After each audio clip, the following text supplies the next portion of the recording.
প্রবাসী ভাইদের লাকিজ দেখতে পাচ্ছেন। আসসালামু আলাইকুম, শুভ সকাল। আমি হচ্ছে হযরত শাহজালাল আন্তর্জাতিক বিমানবন্দরে। বুঝতেই পারছেন মধ্যপ্রাচ্যের ফ্লাইট চালু হয়েছে। ফ্লাইটের স্ক্রিনে কখন কোন বিমানের ফ্লাইট এটা দেখাচ্ছে, দেখতে পাচ্ছেন সবাই। হযরত শাহজালাল আন্তর্জাতিক বিমানবন্দরে সম্মানিত হজ যাত্রীদের জন্য চমৎকার একটি গেট করা হয়েছে।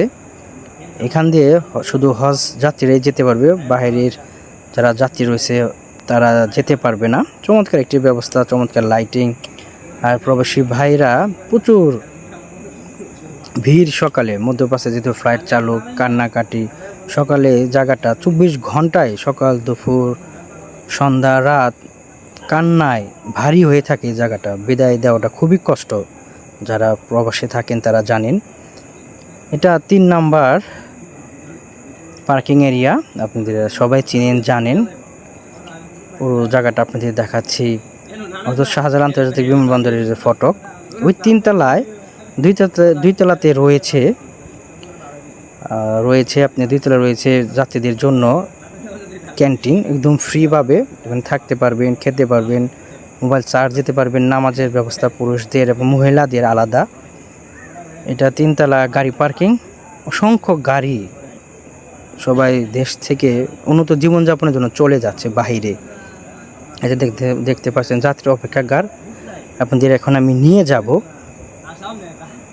এখানে চমৎকার ব্যবস্থা। অনেকে ফ্লাইট দেরি হয়, বাইরে দাঁড়িয়ে থাকে, বসে থাকে। অনেকে এই পার্কিংয়ে বসে খাওয়া দাওয়া করে, অনেকে জানিও না এখানে যে একটা চমৎকার যাত্রীদের জন্য এবং যারা যাত্রীদের সাথে আসে তাদের জন্য এত সুন্দর একটা ব্যবস্থা করা হয়েছে একদম বিনামূল্যে।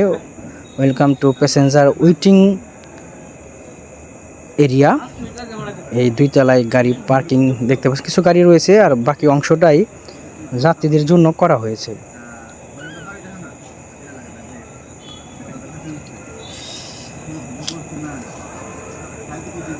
দেখতে তো অনেক প্যাসেঞ্জার ভিতরে ঢুকছে, প্রবেশ করছে, খাওয়া দাওয়া করে বের হচ্ছে।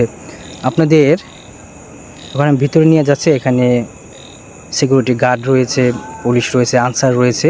প্রবাসী ভাইরা বসে আছে, আত্মীয় স্বজনরা এসেও বসে আছে। আর ভিতরে কিন্তু একটা টিভি স্ক্রিন রয়েছে, এখানেও আপনি ফ্লাইট দেখে চলে যেতে পারবেন টার্মিনালে। সকালে এসেছিলাম মামাতো ভাইকে বিদায় দেওয়ার জন্য। আর এখানে ফ্যান, টিভি, ওই টয়লেটের ব্যবস্থা, মহিলাদের নামাজের ব্যবস্থা, পুরুষদের নামাজের ব্যবস্থাও রয়েছে। এটা 3 তলায় গাড়ি যে পার্কিং, সেই 2 তলাতেই। আমি এখন ক্যান্টিনের ভিতরে যাচ্ছি। 3-4 মাস আগে এসেছিলাম আর এখন এলাম 3-4 মাস পরে। খাবারের মান পরিবর্তন হয়েছে, ভালো লাগলো না। আমরা আসলে মানটা ধরে রাখতে পারি না। হযরত শাহজালাল আন্তর্জাতিক বিমান